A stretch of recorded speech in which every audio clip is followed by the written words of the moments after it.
Hey, what's up, guys? It's Baina. Welcome back to my channel. Today we are talking about the 3 worst yet popular color combinations in interior decorating.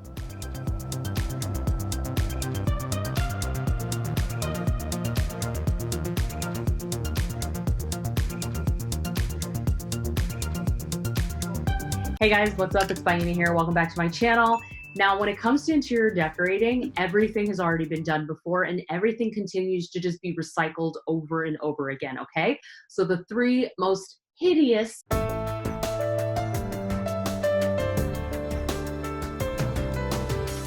color combinations that I'm sharing with you can actually be done well, and they also stem from a design movement before them that was actually successful. So I want to show you some examples and then give you some ideas on how to actually tweak any color combination or these 3 if you have them, okay? Red and black, my friends. Red and black, okay? Technically, there's nothing wrong with red or black, but when you put them together, you can run into problems. Number 1 is saturation.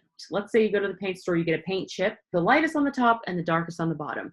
Basically, all that means is that as it gets lighter, you're just adding more white, okay? When you're decorating a room, you actually want to vary the level of saturation in the colors in your room because it will make it feel more balanced, okay? But I think when people are starting out in their decorating world, they tend to do this red and black in the same level of saturation, and it's just too harsh, too strong, and there is no bridge. That's the second thing that's missing. When you have 2 dominant colors in a room, you need your neutrals, you need your bridges to play nicely between each of those 2 dominant colors. So adding white as a bridge can be a way to break up those 2 colors and make it more cohesive. And the most successful way to actually do that, I think, is by adding pattern. Every room needs some kind of break in the pattern or the texture in the space to make it feel balanced, okay? So it's not 2 heavy colors fighting for attention. You have to let one color dominate over the other, okay? So it can't be like 50-50. It's like eye doesn't know where to go. What am I supposed to do?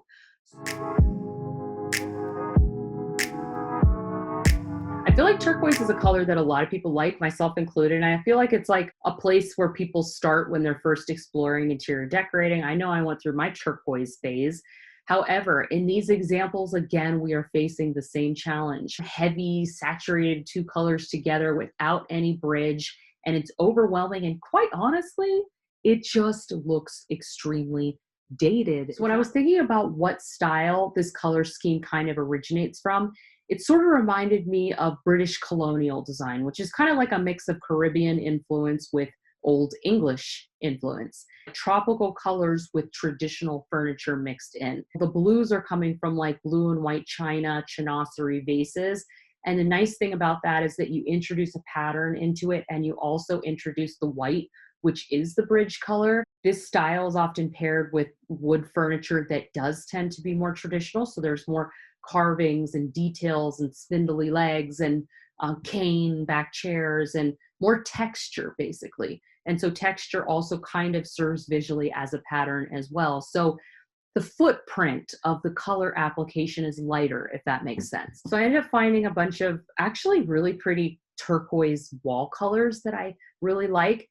And the images that stood out to me the most were the ones that had wood tones that had more of a reddish hue, like an amber, which is one of my favorite colors. It just feels more fresh because blue and orange are opposites on the color wheel, so opposites attract. So whenever you're picking your colors, you really just want to think about taking it 1 or 2 steps out of maybe like that traditional classic turquoise and maybe exploring something a little bit more moody or a little bit more on a pale down side of it and playing around with like lots of different texture and pattern in the room. That's really going to make the space feel more alive and dynamic.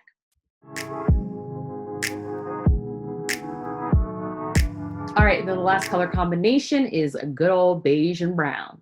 Beige and brown, that doesn't even sound inspiring. The truth is neutrals are fabulous and they can be done absolutely well, including brown. Okay, I love a brown. I think a lot of times if you get stuck into this color scheme, it has to do with your paint color, okay? Because some apartments or houses come with this like blah beigey color. It may have been popular like in the 80s, but now it's over and it's keeping you stuck. So the last thing I want you to do is decorate your room around a color that you actually do not like. Please do not do that because you will just end up with a room that you don't like. So think about a stone that you find on a hike in nature and you pick it up and you look at that stone.